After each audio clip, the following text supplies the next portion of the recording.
မြတ်ဗုဒ္ဓဒေသနာနဲ့ယနေ့ကဘာဘုရားမြတ်စွာလူလောကမှာပေါ်ထွန်းလာခဲ့တာဟာအများတ attva တွေရဲ့ဟိတဒုက္ခအကျိုးစီးပွားနဲ့ချမ်းသာဒုက္ခအလုံးငါပေါ်ထွက်လာတာဖြစ်ပါတယ်ဟိတဆိုတာအခြေအနေကောင်းတွေကိုခေါ်ပါတယ်ဟိတဆိုတဲ့အခြေအနေကောင်းတွေရှိမှသာလျှင်ဒုက္ခလို့ခေါ်တဲ့ကိုယ်ချမ်းသာမှု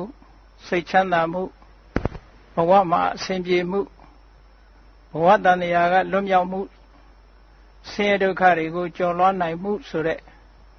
အကျိုးတရားတွေရနိုင်မှာပါဟိတဆိုတာအကြောင်းတရားနဲ့ဒုက္ခဆိုတာအကျိုးတရားအကြောင်းတရားနဲ့အကျိုးတရားနှမျိုးစုံဖြစ်ပေါ်စေမှသာလျှင်တည်မြဲတဲ့ချမ်းသာဒုက္ခဆိုတာဖြစ်နိုင်ပါတယ်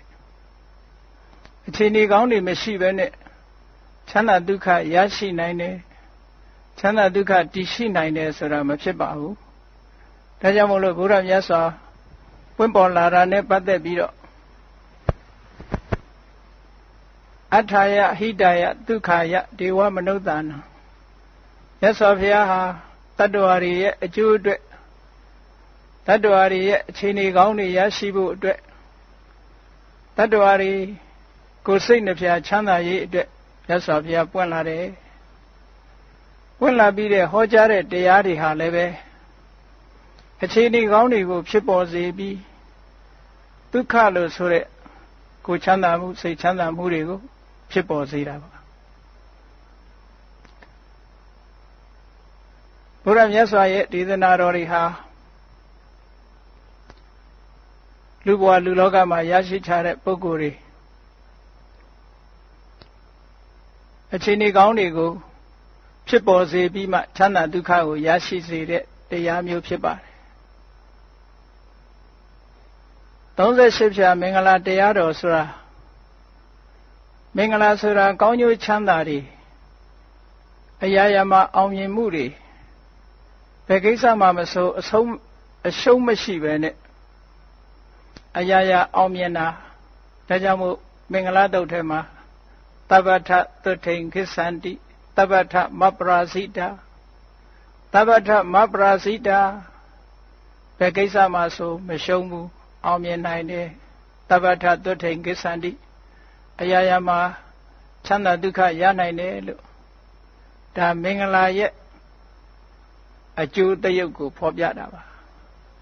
ထိုကဲ့သို့အရာရာအောင်မြင်ဖို့နဲ့အရာရာချမ်းသာဖို့ဆိုတာ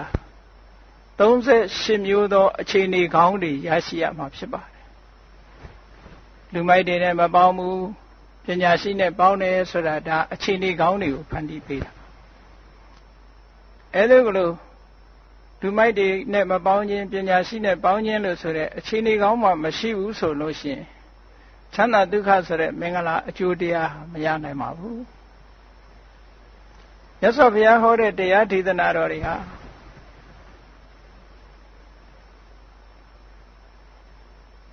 တန်တရားဝကလွတ်ပြီးတော့နိဗ္ဗာန်ချမ်းသာကိုရဖို့ဆိုတာကြည့်တခုတည်းမဟုတ်ပါဘူး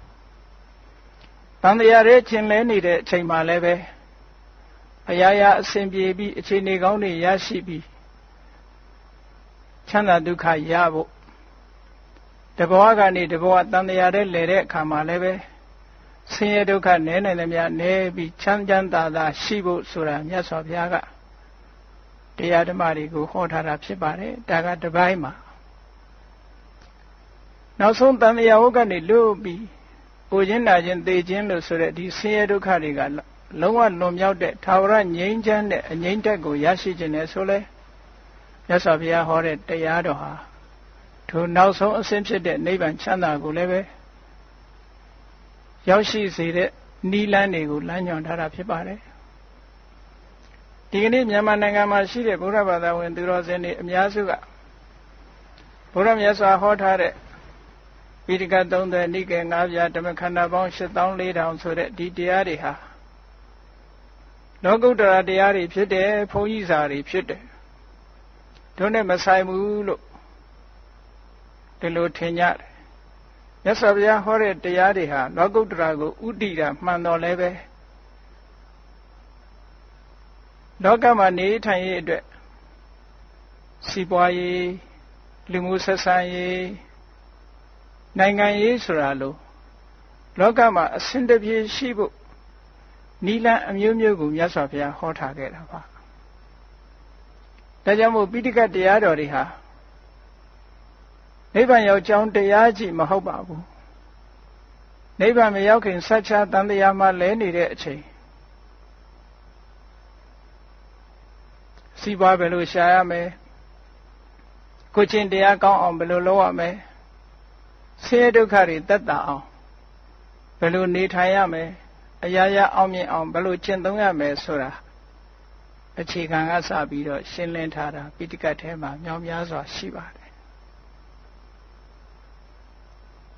လူလောကလူရည်လို့ဖြစ်လာလို့ရှိရင်မြတ်စွာဘုရားကအင်္ဂုတ္တရနိကေအန္တသုတ်တံမှာဟောထားတာလူရည်လို့ဖြစ်လာလို့ရှိရင်အတိညာမျက်စိ2မျိုးရှိရမယ်တဲ့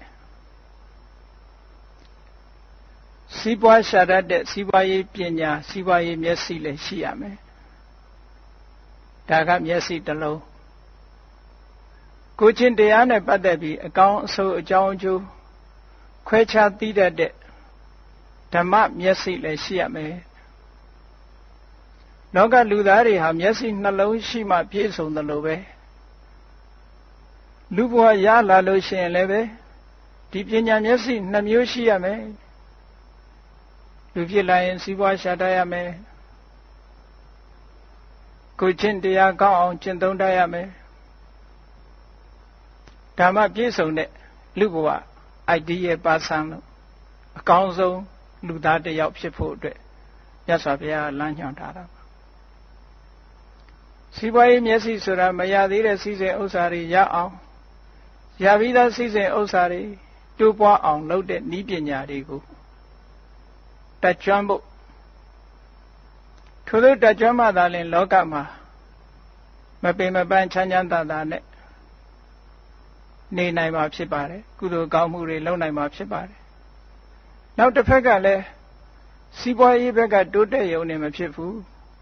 ကိုချင်းတရားကောင်းဖို့စိတ်ဓာတ်မြင့်မားဖို့ဆိုတဲ့ဘက်ကလည်းပဲအမြဲတမ်းအရေးကြီးပါတယ်စီးပွားတစ်ခုတည်းသာရှာတတ်ပြီးကိုချင်းတရားဘက်ကမပါဘူးကိုချင်းတရားနဲ့ပတ်သက်တဲ့အသိမရှိဘူးဆိုလို့ရှိရင်ထိုပုဂ္ဂိုလ်မျိုးဟာမျက်စိတစ်လုံးလက်နေတဲ့ပုဂ္ဂိုလ်နဲ့တူတယ်စီးပွားသာရှာတတ်ပြီးတော့ကိုချင်းတရားဘက်ကအသိဉာဏ်မရှိဘူးဆိုရင်ဒီပုဂ္ဂိုလ်ဒီစီးပွားကိုရတဲ့နည်းနဲ့ရှာတတ်ပါတယ်မကောင်းတဲ့ဥစ္စာပတ်စံရပြီးရောဆိုတဲ့အနေအထားမျိုးကြောင့်ထိုပုဂ္ဂိုလ်မျိုးဟာသူရလာတဲ့စီးစိမ်ဥစ္စာလဲကြာရှည်ခံတဲ့စီးစိမ်ဥစ္စာမဖြစ်ပါဘူးတခဏမြစီးပွားရေးအောင်မြင်တော့လဲမကြခင်ထိုစီးပွားရေးဟာလက်လွတ်ဆုံးရှုံးသွားနိုင်ပါတယ်ကိုချင်းတရားနဲ့ထိမ့်မထားလို့ရှိရင်စီးပွားဥစ္စာတိုးတက်မှုဟာထိုပုဂ္ဂိုလ်အတွက်အန္တရာယ်ကြီးဖြစ်ပါတယ်ဒါကြောင့်မို့မြတ်စွာဘုရားဘောကလူရလို့ရှိရင်အသိပညာ2မျိုးရအောင်လုပ်ရမယ်ဒါအခြေအနေကောင်းတွေကိုမြတ်စွာဘုရားဟောတာပါအခြေအနေကောင်းတွေကိုဟောပေးတာ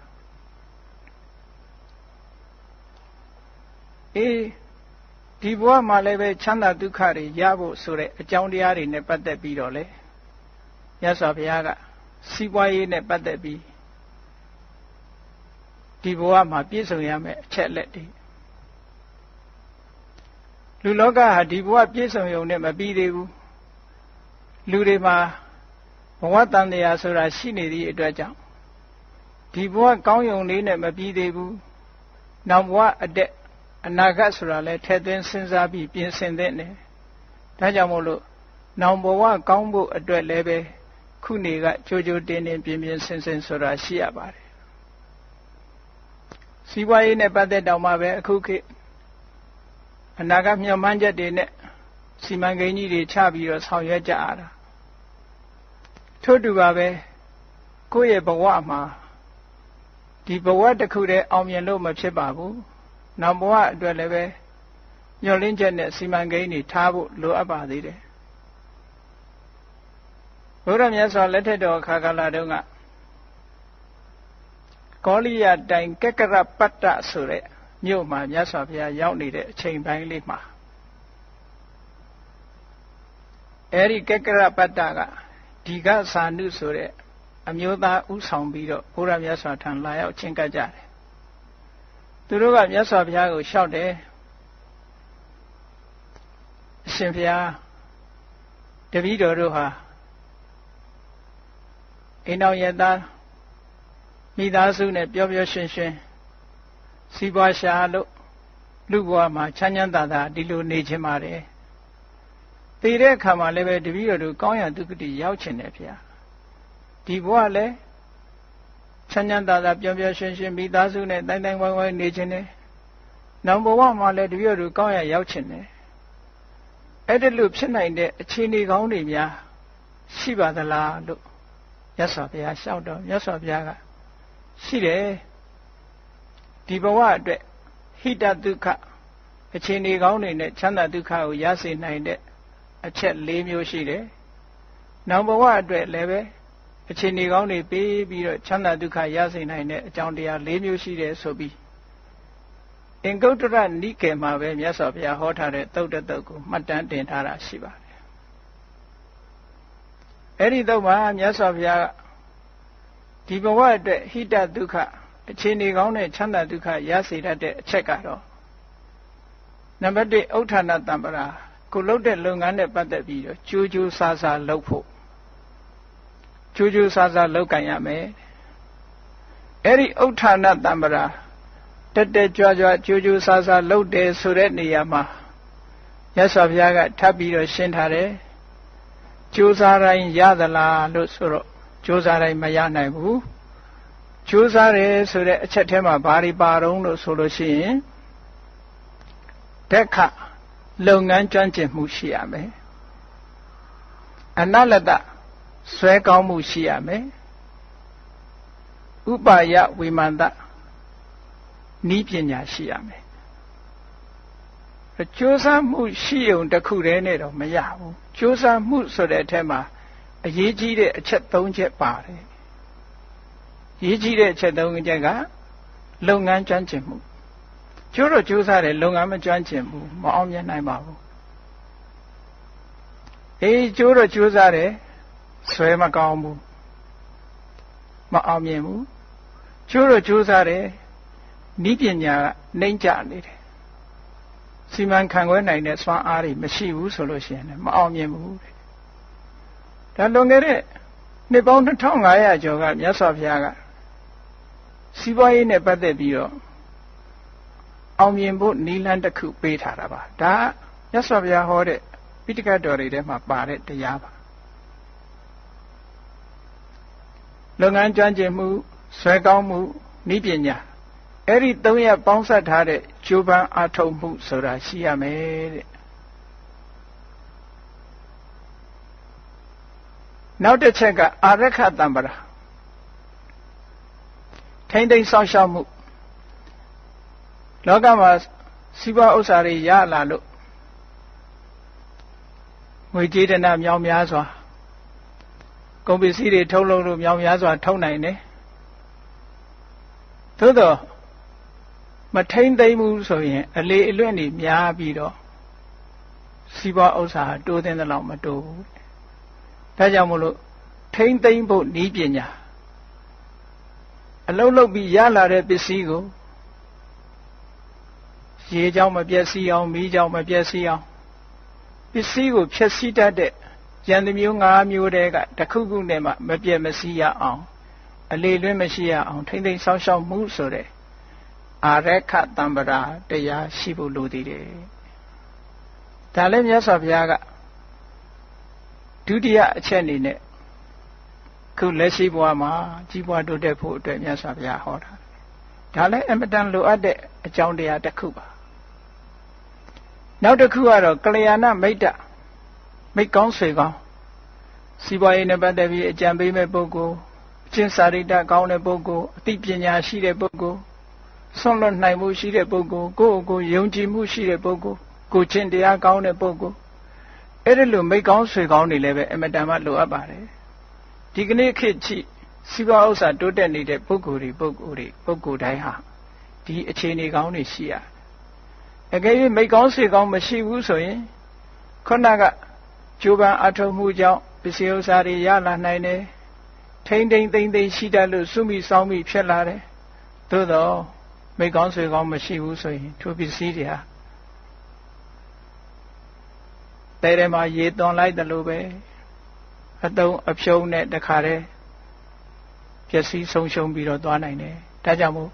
မိတ်ကောင်းဆွေကောင်းရှိဖို့ဆိုတာအမတန်မှအရေးကြီးပါတယ်ဟောနောက်ဆုံးစည်းဝါးရေးနဲ့ပတ်သက်ပြီးတကယ်ကိုအရေးကြီးတဲ့အချက်တစ်ခုကတော့သမစီဝိတာရလာတဲ့စီးစိမ်ဥစ္စာကိုထုတ်လုပ်တဲ့ပစ္စည်းကိုယ့်ရဲ့ဝင်ငွေထွက်ငွေနဲ့ပတ်သက်လာလို့ရှိရင်စရင်စရာခိုင်ခိုင်မာမာထားပြီးတော့ဝင်ငွေနဲ့ထက်ဝေအမြဲတမ်းမျှမျှတတဖြစ်နေဖို့အရေးကြီးတယ်သမစီဝိတာဆိုတဲ့သဘောကဝင်ငွေနဲ့ထွက်ငွေအမြဲတမ်းညှိပြီးတော့အခုခေတ်စီးပွားရေးပညာတွေလိုပဲဝင်ငွေတွေကများပြီးတော့သုံးငွေနည်းနေလို့လည်းမဖြစ်ဘူးသုံးငွေတွေကများပြီးတော့ဝင်ငွေတွေကနည်းနေလို့လည်းမဖြစ်ဘူးထိုနှစ်ခုကဝင်ငွေနဲ့ထွက်ငွေမျှမျှတတသုံးတတ်ဖို့တဲ့ဒါကြောင့်မို့ဒီကနေ့ခေတ်စီးပွားရေးပညာရပ်တွေဟာလည်းပဲဒါအဓိကထားကြတာဝင်ငွေထွက်ငွေညှိပြီးတော့ဆောင်ရွက်တာဒါကြောင့်မို့ဘတ်ဂျက်စာရင်းတွေဘာတွေရှင်းနေဆိုတာဒီသမစီဝိတာကိုပြောတာပါဝင်ငွေကဘယ်လောက်ရှိနေတယ်ထွက်ငွေကဘယ်လောက်ရှိတယ်လူငွေကဘယ်လောက်ပြနေတယ်ပုံငွေကဘယ်လောက်ပြနေတယ်ဟောမြတ်စွာဘုရားကလွန်ခဲ့တဲ့နှစ်ပေါင်း2500ခရဲဟောဒီအချက်ကြီး၄ချက်ကဒီအချက်ကြီး၄ချက်ကျိုးပန်းအထုံမှုဆောင်းလျှောက်ထိမ့်သိမ့်အလေလွင့်မရှိအောင်ထိမ့်သိမ့်မှုမိကောင်းဆွေကောင်းရှိမှုဝင်ငွေထွက်ငွေမျှမျှတတသုံးစွဲမှုဆိုတဲ့ဒီအချက်ကြီး၄ချက်ဟာဘယ်ပုဂ္ဂိုလ်ပဲဖြစ်ဖြစ်ဗုဒ္ဓဘာသာဝင်မမဟုတ်ဘူးဒီစီကံချက်အတိုင်းလိုက်နာပြီးဆောင်ရွက်မယ်ဒီအခြေအနေကောင်းတွေတိုင်းစီးပွားရေးကိုဆောင်ရွက်ကြမယ်ဆိုလို့ရှိရင်ဘယ်ပုဂ္ဂိုလ်ပဲဖြစ်ဖြစ်စီးပွားရေးကတိုးတက်လာမှာပဲမတိုးတက်တောင်အများကြီးမတိုးတက်တောင်ပျက်စီးမသွားနိုင်ဘူးဒါဒီဘဝမှာကောင်းတဲ့အခြေအနေတွေနဲ့ကောင်းတဲ့ချမ်းသာဒုက္ခကိုပေးစွမ်းနိုင်တဲ့အချက်၄ချက်ပဲတမလွန်ဘဝအတွက်ကတော့တမလွန်ဘဝအတွက်ဆိုတာဒီဘဝကလုပ်တဲ့ဟာပါအဲဒီတမလွန်ဘဝအတွက်ရှိတဲ့ရှိလိုက်တဲ့အည်သွေးတွေကတော့တခြားမဟုတ်ဘူးဓမ္မနဲ့ပတ်သက်တဲ့အသိဉာဏ်ခုနကပြောခဲ့တဲ့လူလို့ဖြစ်လာလို့ရှိရင်စီးပွားရှာတတ်တဲ့မျက်စိရှိရမယ်ကိုချင်းတရားနဲ့ပတ်သက်တဲ့သိတဲ့မျက်စိရှိရမယ်ဒီနှစ်ခုရှိရမယ်ကိုချင်းတရားနဲ့ပတ်သက်လာလို့ရှိရင်နံပါတ်1ကိုချင်းတရားကောင်းရမယ်လို့ဆိုလို့တယ်ကိုချင်းတရားကောင်းရမယ်နံပါတ်2ယုံကြည်ချက်ရှိရမယ်ယုံကြည်ချက်ဆိုတာဘာသာတရားနဲ့ပတ်သက်ပြီးတော့ဘုရားမြတ်စွာရဲ့ဒီနေရာမှာတော့မြတ်စွာဘုရားဟောထားတဲ့တရားထဲမှာဘုရားမြတ်စွာရဲ့မှန်ကန်စွာသိတဲ့အသိဉာဏ်ကိုလက်ခံယုံကြည်လို့မြတ်စွာဘုရားသွန်သင်ဆုံးမသမျှကိုလေးစားလိုက်နာမှုယုံကြည်မှုရှိရမယ်ယုံကြည်မှုရှိသလိုကိုယ်ချင်းတရားကောင်းရမယ်နံပါတ်3ဆွလွတ်နိုင်မှုရှိရမယ်လူဟာမိမိရလာတဲ့အခွင့်အရေးကိုကိုယ်က society နဲ့နေတာဖြစ်သောကြောင့်ရလာတဲ့အခွင့်အရေးတစ်ခုကိုတယောက်တည်းမသုံးပဲကိုတယောက်တည်းမခံစားပဲမိမိပတ်ဝန်းကျင်နဲ့မျှဝေခံစားတတ်ဖို့ဒါကိုစာကတံပရာလို့ခေါ်တယ်ကိုရလာတဲ့အခွင့်အရေးတွေဟာကိုနဲ့တန်းတူဘယ်အခွင့်အရေးကိုမှကိုတယောက်တည်းကိုသိမ့်ပိုက်ထားတာမျိုးမရှိပဲအားလုံးလောကလူသားတွေနဲ့မျှဝေခံစားတတ်တဲ့စာကတံပရာမျိုးရှိရမယ်နောက်တစ်ခုကပညာအကြောင်းအကျိုးအကောင်းဆိုခွဲခြားသိတာကအစလောကမှာရှိတဲ့သဘာဝတရားတွေဟာဘယ်ဟာမှမမြဲဘူးဆိုတာကိုသိရှိနားလည်ထားတဲ့ပညာမျိုး အဲ့တော့အချင်းချုပ်ပြောလိုက်လို့ရှိရင်တတ္ထတံ္ပရာယုံကြည်မှုရှိရမယ်သီလတံ္ပရာကိုချင်းတရားနဲ့ပြည့်စုံရမယ်စာဂတံ္ပရာမျှဝေခံစားဖို့ကိုယ့်ရဲ့ကိုယ်ပိုင်တဲ့ပစ္စည်းကိုစွန့်လွတ်ပြီးအများနဲ့မျှဝေခံစားနိုင်မှုစွန့်ကြဲတတ်မှုရှိရမယ်ပညာတံ္ပရာအသိပညာရှိရမယ်လို့ဟောဒီအကြောင်းတရား၅ပါးဟာဒါအကြောင်းတရား၄ပါးဟာဟိတကောင်းကျိုးချမ်းသာတွေကိုဖော်ဆောင်ပေးနိုင်တဲ့အခြေအနေကောင်းတွေလို့ခေါ်တယ်အဲ့ဒီအခြေအနေကောင်း၄မျိုးရှိနေလို့ရှိရင်ဒုက္ခလို့ဆိုတဲ့အရာရာမှာအစဉ်ပြေမှုကိုချမ်းသာမှုစိတ်ချမ်းသာမှုဆိုတာတွေဖြစ်ပေါ်လာမှာပါ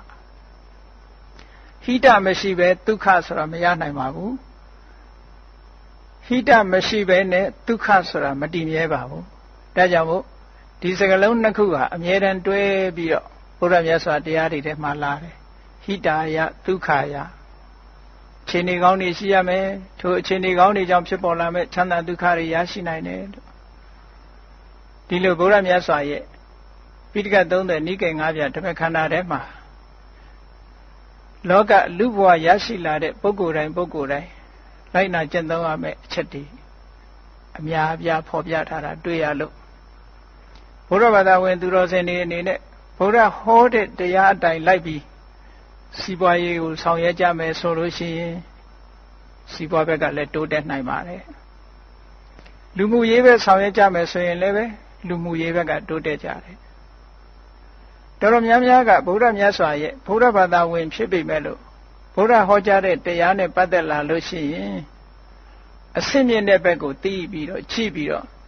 မြတ်စွာဘုရားအနိစ္စဒုက္ခအနတ္တစသဖြင့်ဟောတယ်တန်တရားညီငွေဖို့ရဟောတယ်ဆိုဒုက္ခသစ္စာ၄ပါးထဲမှာဆိုရင်ဒုက္ခသမုဒယဆင်းရဲမှုကိုဥတည်ဟောတယ်ဆိုတော့မြတ်စွာဘုရားရဲ့တရားကိုတချို့အထင်မြင်လွဲတဲ့ pessimism လို့အဆိုးမြင်ဝါဒလို့ဒီလိုတောင်အထင်မြင်လွဲကြတာရှိတယ်မဟုတ်ပါဘူးတန်တရားဟုတ်ကလွတ်မြောက်ဖို့အတွက်တွေ့တာမှုကိုပယ်ဖို့ရာကဒီနည်းလမ်းပဲရှိပါတယ်တန်တရားထဲမှာအစဉ်တပြေနေဖို့ရာအတွက်မြတ်စွာဘုရားဟောထားတဲ့တရားတွေမြောက်များစွာရှိတယ်လူမှုရေးနဲ့ပတ်သက်လာလို့ရှိရင်လေမြတ်စွာဘုရားဟောထားတာသင်္ဃာလောဝါဒတုတ်မှာအလုံးရှင်နဲ့အလုံးသမားဆက်ဆံရေးမိသားစုအတွင်းဆက်ဆံရေးတဦးနဲ့တဦးပေါင်းသင်းဆက်ဆံရေးဆိုတာတွေမြတ်စွာဘုရားဟောထားတယ်ခုနစီးပွားရေးနဲ့ပတ်သက်တဲ့အချက်လက်တွေဟာကြီးပွားတိုးတက်နေတဲ့ပုဂ္ဂိုလ်တွေကြီးပွားတိုးတက်နေတဲ့နိုင်ငံတွေကြီးပွားတိုးတက်နေတဲ့ကုမ္ပဏီတွေမြတ်စွာဘုရားဟောတဲ့တရားကိုမသိတော်လဲပဲမြတ်စွာဘုရားဟောထားတဲ့အချက်လက်တွေနဲ့ပြည့်စုံတယ်လို့ပြောနိုင်ပါတယ်သူတို့မှာဥဋ္ဌာဏတမ္ပရာရှိတယ်လုပ်ငန်းကျွမ်းကျင်တယ်နည်းပညာကောင်းတယ်ကြိုးစားတယ်ဟောဒီအချက်လက်တွေကညင်းလို့မရတဲ့အချက်လက်တွေပဲသူတို့မှာအာရခတမ္ပရာရှိတယ်အလေလွဲမရှိအောင်ထိန်းတတ်သိမ့်တတ်တယ်မိကောင်းဆွေကောင်းတွေရှိတယ်စီးပွားရေးအကြံပေးမဲ့ပုဂ္ဂိုလ်တွေအကျင့်ကောင်းတဲ့ပုဂ္ဂိုလ်တွေဟောသမစီဝိတာလို့ဆိုတဲ့ဝင်ငွေထွက်ငွေစီးပွားရေးကျွမ်းကျင်တဲ့ပညာရှင်တွေဒီအချက်နဲ့တွေနဲ့ပြည့်စုံလို့စီးပွားရေးတိုးတက်တာပါဗုဒ္ဓဟောကြားတဲ့အတိုင်းသာလိုက်နာဆောင်ရွက်ကြမယ်ဆိုရင်လောကမှာစီးပွားရေးဘက်ကလည်းစီးပွားရေးတိုးတက်နိုင်ပါတယ်လူမျိုးရေးဘက်ကလည်းပြဿနာတွေနည်းနိုင်တယ်များနည်းပြီးတော့အဆင်တပြေဖြစ်နိုင်ပါတယ်ကောင်းတဲ့အခြေအနေတွေအခြေအနေကောင်းတွေအကြောင်းတရားတွေကိုမြတ်စွာဘုရားဟောထားတယ်အပရိဟာနိယတရားမပြတ်စည်းဝေးပါညီညီညွတ်ညွတ်စည်းဝေးပါညီညီညွတ်ညွတ်စည်းဝေးပြီးဆုံးဖြတ်ပါဆုံးဖြတ်ချက်အတိုင်းတညီတဲ့အကောင့်ထဲပေါ်ပါဆိုတာအခြေခံထားတာပါနောက်ဓမ္မပဒမှာကြည့်မယ်ဆိုလို့ရှိရင်မြတ်စွာဘုရားကနာဟိဝေရေနဝေရဏိတမ္မန္တိဒကုရသနာအဝေရေနသတမ္မန္တိဧတဓမ္မောတဏ္ဏတနောငြိမ်းချမ်းတဲ့ဤဟာမေတ္တာတို့တရားသာဖြစ်တယ်လို့ဟောဓမ္မပဒမှာမြတ်စွာဘုရားဟောထားတာရှိပါတယ်ဘုရားမြတ်စွာဟောထားတဲ့တရားဓမ္မအတိုင်းလိုက်နာမယ်ဆိုလို့ရှိရင်ကဘာကြီးကလည်းငြိမ်းချမ်းသွားမှာပါစီးပွားရေးတိုးတက်မှုလည်းဖြစ်နိုင်တယ် ကဘာကြီးငြိမ်းချမ်းမှုလည်းဗုဒ္ဓတရားတော်ကဖော်ဆောင်ပေးနိုင်တယ်စီးပွားရေးလူမှုရေးအားလုံးအစဉ်တပြေဖြစ်ပြီးတော့ငြိမ်းချမ်းတဲ့ကဘာကြီးတစ်ခုဖန်တီးနိုင်ဖို့အတွက်ဘုရားမြတ်စွာဟောထားတဲ့တရားဒေသနာတော်တွေရှိပါတယ်သို့သောဒီအခြေခံတရားတော်ဒေသနာတွေကိုဘုရားဘာသာအများစုကသိပြီးတော့မသိကြဘူးအထူးသဖြင့်မြန်မာလူမျိုးတွေတဲကဘုရားတရားတော်တွေဟာလောကုတ္တရာတရားတွေပဲဘုန်းကြီးစာတွေပဲတို့နဲ့သိမဆိုင်ဘူးလို့ဒီလိုစီးပွားရေးဘက်မှာဘုရားတရားတော်အတိုင်းအသုံးချရမယ်ဆိုတာအမတန်မှအသိနည်းကြပါတယ်သိတဲ့ပုဂ္ဂိုလ်ရှိတောင်မှတချို့ကမသိုံနဲ့မကဘူးမြတ်စွာဘုရားဒီဗုဒ္ဓဘာသာတရားတော်တွေအတိုင်းလုပ်လို့ရှိရင်စီးပွားရေးမတိုးတက်နိုင်ဘူးလို့တောင်ဒီလိုထင်တာရှိတယ်ဘုန်းကြီးတို့2000ပြည့်နှစ်ကဘုန်းကြီးတို့စီမှာလာပြီးတော့ PhD thesis ကိုရီးယားဘိက္ခုနီအမျိုးသမီးတဦးဟာဘုန်းကြီးတို့စီလာအကူအညီတောင်းပြီးတော့ PhD thesis လာလုပ်သွားတာရှိပါတယ်သူနဲ့စကားဆက်မိလို့ပြောတော့သူတို့ကိုရီးယားမှာတဲ့သူတော်တော်များများအမြင်ရှိတယ်ဘုရားဘာသာဖြစ်လို့ရှိရင်တိုင်းပြည်မကြီးပွားနိုင်ဘူးလို့တော်တော်အမြင်ရှိကြတယ်အဲ့ဒီအမြင်ကဘုရားတရားတော်ကိုမသိလို့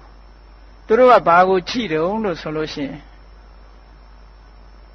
ပါဏာတိပါဒဝေရမဏိသူအသက်ကိုမသားရဘူးသူဥစ္စာမခိုးရဘူးစသဖြင့်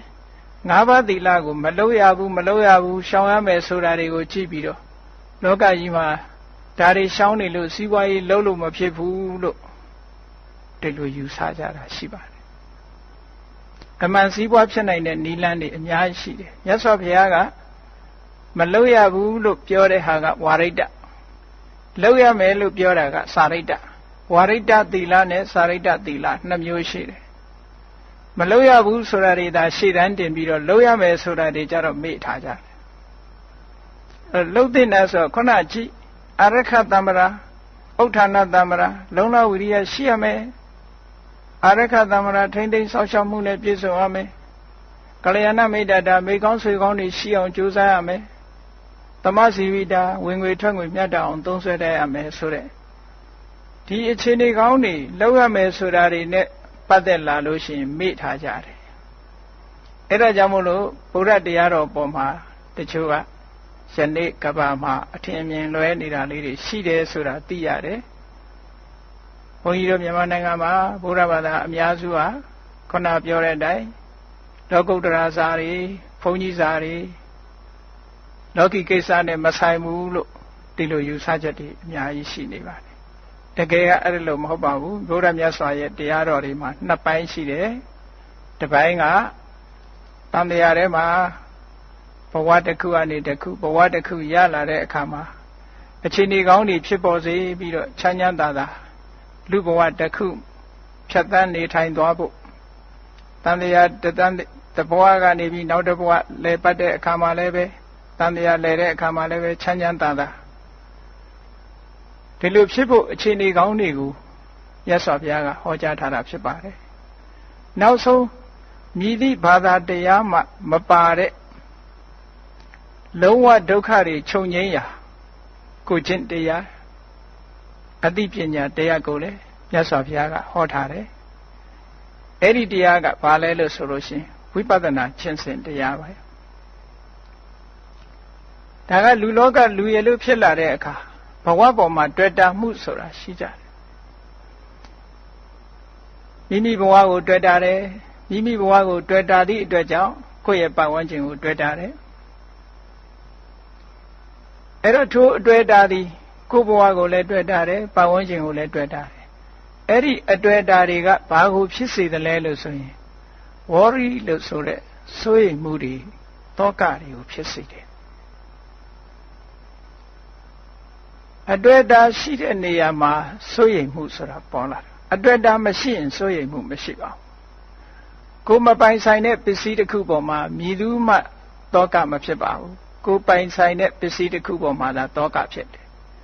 ကိုနဲ့မသိတဲ့လူတစ်ယောက်ပေါ်မှာတောကမဖြစ်ပါဘူးကိုနဲ့သိတဲ့ပုဂ္ဂိုလ်ပေါ်မှာသာတောကဖြစ်တာပါအဲ့တော့တောကလို့ဆိုတဲ့ worry ဟာ တွေ့တာမှုပေါ်မှာအခြေခံတယ်အဲ့တော့တောကရှိနေသေးသမျှညီသူမှစိတ်ချမ်းသာမှုဆိုတာအပြည့်အဝမရနိုင်ပါဘူး